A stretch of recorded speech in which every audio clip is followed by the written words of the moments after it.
Dito tayo sa Donkey. Ano to? Fukaibashi. Saka.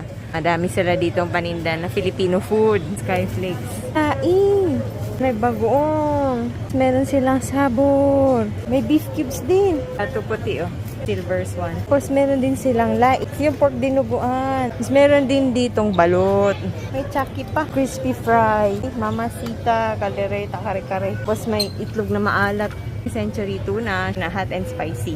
May liver spread. Tapos may sausage. May pork and beans. May corned beef. Ang malang corned beef, 898. So, may tayong munggo. O, may bihon din sila. May 555 sardines din sila. 555 tuna. May pinakurat din pa. Meron din silang chicharon. Tramboy bawang. Century egg ba to? Oh, how flakes oh, di ba? Yung white rabbit na kinakain yung balat. Dugo. Pang-ihay. Din tayong prawn cracker, oh. Wow. Itong butong pakwan. Ayun, nagbayad na